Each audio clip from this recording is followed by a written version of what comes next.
bom dia, boa tarde, boa noite. Seja muito bem-vindo, seja muito bem-vinda à nossa aula sobre finanças comportamentais. Desse tópico para frente, as aulas ficam um pouquinho maiores, um pouquinho mais densas em conteúdos, mas nada impossível. Vontade de espiar. Mas nada impossível, tá? Tenha certeza que você vai conseguir.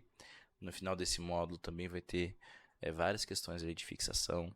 E depois que você fazer todas as aulas, a gente tem vários simulados aí ao final do curso, para que você saia daqui realmente preparado, saia preparada para realizar a prova com total segurança. E qualquer dúvida, estou à disposição. Para nossa aula agora, a gente vai falar um pouquinho sobre finanças comportamentais. O que são as finanças comportamentais? De forma bem simples, é a maneira como nós reagimos com os nossos investimentos, com as nossas aplicações de modo geral, com a nossa área financeira. Vou dar a definição e a gente vai comentando item a item, tá bom? Finanças comportamentais é uma ciência interdisciplinar que estuda a influência de fatores cognitivos, emocionais, culturais e sociais na tomada de decisão dos investidores. Como assim, Jefferson? No ser humano, nós não somos seres totalmente 100% racionais. Nós possuímos vieses. Pensa assim, quando você sai da sua casa para ir para o trabalho, você faz sempre aquele mesmo caminho, você está num viés, você está no modo automático. Por que a gente faz isso? O nosso cérebro ele tende a buscar um caminho mais curto para economizar energia. Então esses vieses são isso. A gente pega ali e tá tomando um atalho. Já tá fazendo aquilo no modo automático, entendeu? E quando fala de fatores emocionais, pode ser, por exemplo, eu invisto nessa empresa porque a minha família sempre investiu. Eu invisto nessa empresa porque eu sempre passo por ela e vejo que é um belo de um prédio bem grande, então faz sentido para mim. Não tem como essa estrutura ter um resultado ruim, entendeu? Isso tudo é influenciado na nossa tomada de decisão. Ou, que ele colocou ali o fator social. Na minha cidade, ninguém investe na empresa X, porque todo mundo aqui é empresa Y. Então eu vou investir nessa daqui também, porque dentro da sociedade onde eu convivo, as pessoas investem nessa. E isso é um viés comportamental. Não. Ela engloba pesquisas nos campos da economia, psicologia, neurociência, sociologia e antropologia. O objetivo é compreender as implicações sistemáticas do processo psicológico de tomada de decisão no mercado financeiro. As pesquisas têm se concentrado na compreensão das ilusões cognitivas, nas heurísticas e vieses cognitivos e sua influência no comportamento das tomadas de decisões. A gente vai falar um pouquinho sobre essas heurísticas, tá? Que são os vieses ali que a gente toma esses atalhos, o que são cada um tipo desses atalhos também. Mas tenha em mente que finanças comportamentais são esses atalhos que a gente toma devido a esses fatores, principalmente esses aqui, ó, emocionais, culturais, sociais, na tomada de decisão. Meio gripado, gente. Ó, quais são as heurísticas? Nós temos aqui disponibilidade, representatividade, ancoragem, aversão à perda e efeito de estruturação, o framing.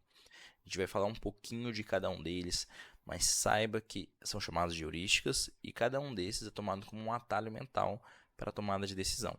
Bom, grave esses nomezinhos aí, faça uma anotação deles, que algum deles com certeza vai cair na prova. Vamos falar um pouquinho da disponibilidade.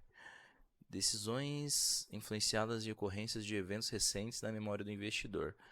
Notícias, vídeos que você acabou de assistir, uma conversa. Eu sempre trago ali o exemplo do jornal para disponibilidade para você pensar assim, ó. Eu não vou investir na Petrobras porque, um exemplo, porque saiu uma notícia de que ela vai entrar em outro escândalo da Lava Jato. Só tem uma notícia, não tem ainda prova, não tem nada. A empresa continua faturando seus bilhões, continua entregando dividendos, mas eu não vou investir nessa empresa porque eu estou vendo essa notícia e isso aqui para mim é o suficiente. Eu não vou olhar balanço, eu não vou olhar a variação dela, fazer uma análise fundamentalista, uma análise grafista, nada. Simplesmente não vou aplicar por causa dessa notícia recente que eu tenho aqui. Isso é a heurística da disponibilidade. E é o inverso também. Eu pego uma notícia falando que o fundo HCB rendeu 12% do CDI, ou 12% do CDI, 12% líquido ao mês. nos últimos 3 meses. Mas por quê? Não vou olhar nada mais, só vou olhar aquilo ali. Entendeu?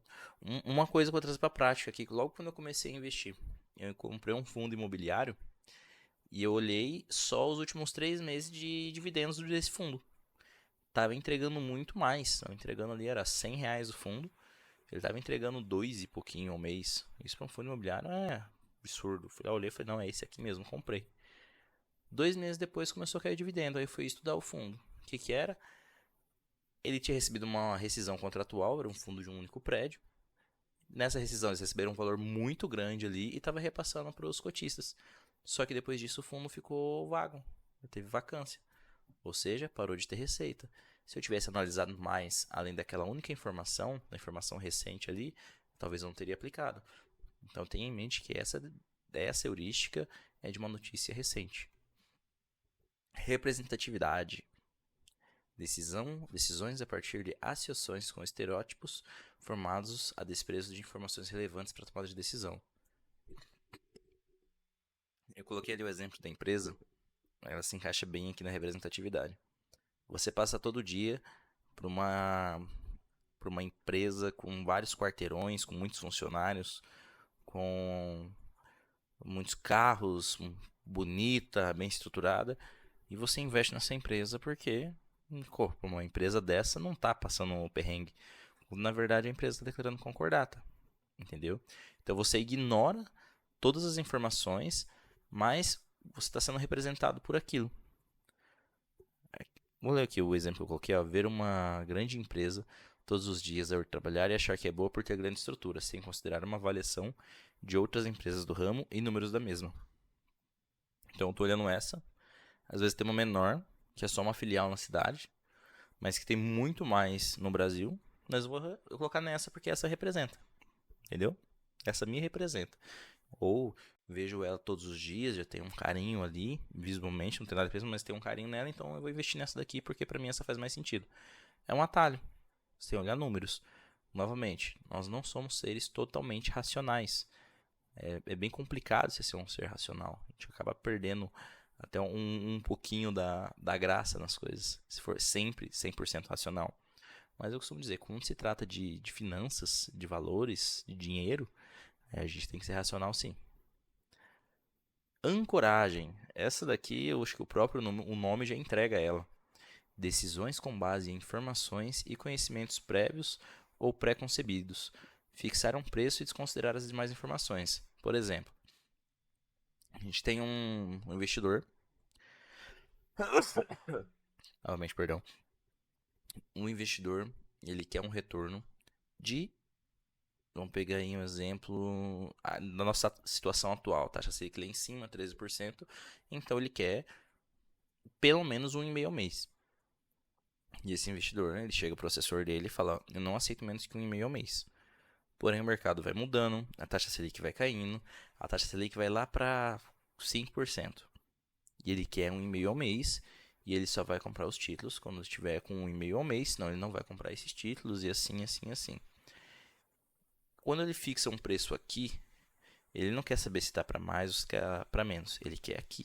Quer dizer, para mais acaba indo, mas ele quer aqui. Se tiver para menos disso, mesmo que o mercado mostre que vai continuar numa tendência de queda, ele quer aquele valor ali que ele ancorou. Por isso a ancoragem. Ele define um preço fixo e desconsidera todo o resto. Bem tranquilinho esse também. Aversão à perda. Essa aqui é complicada, os traders usam muito. Manutenção de investimentos não lucrativos e venda de investimentos com ganho. Como assim? Sabe aquele cara que nunca perde? É esse aqui.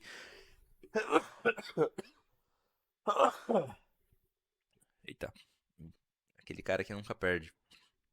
Ele vai lá, faz o trade dele, faz o swing trade, compra no mercado de ações. A ação que tá caindo, continua caindo. Ele fala assim, ó, não, vai subir, vai subir, vai subir. E aquela que dá um ganhozinho mínimo, ele já pega e já vende. Por quê? Porque ele tem medo de perder. Mas as que estão caindo, ele não realiza o prejuízo. Ele continua segurando elas na confiança de que vai subir, vai subir. Não, eu sei que vai subir, eu sei que vai subir. Então, mantém as posições perdedoras e vende posições de alta rapidamente com medo da queda. famosa aversão à perda. E o efeito framing, o efeito de estruturação, é o enquadramento.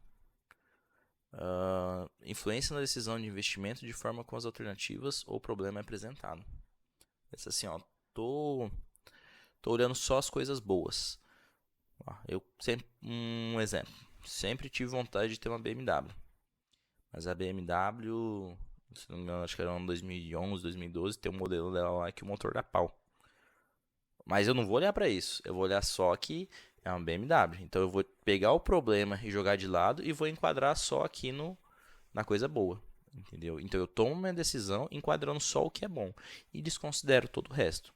Esse é o efeito de framing nas heurísticas. Chegamos à nossa questãozinha de prova. Dá um pause, tenta resolver com calma. Eu vou até me tirar da tela aqui. Opa, mexi na tela inteira. Aí, agora sim. Voltei. Tenta resolver com calma primeiro. Dá um pause. Foi? Vamos lá. O que são heurísticas comportamentais? Estratégias racionais baseadas em cálculos matemáticos para tomar decisões? Vou voltar para cá. Não são, né? Técnicas de manipulação utilizadas para influenciar o comportamento das pessoas? Com certeza não. Atalhos mentais que ajudam na tomada de decisões rápidas, mas podem levar a vieses cognitivos? Vamos pular essa daqui. Métodos utilizados para analisar o comportamento humano por meio de experimentos psicológicos? Com certeza não. Nossa questãozinha C aí, bem tranquila essa daqui. Sumiu tudo. Voltou. É um assunto que eu particularmente gosto muito. Ela não cai só nessa certificação, ela cai em outras certificações. No CFP, por exemplo, cai bastante coisa sobre viés comportamental. Aqui nessa prova eu acredito que cai ali 3 questões. Então é bacana saber, tá? Lembrando, gente, que qualquer dúvida, manda um alô pra mim no WhatsApp. Não tenha vergonha, não tenha receio. O importante aqui é você entender e é você passar na prova, tá bom? Até a próxima aula. Abraço.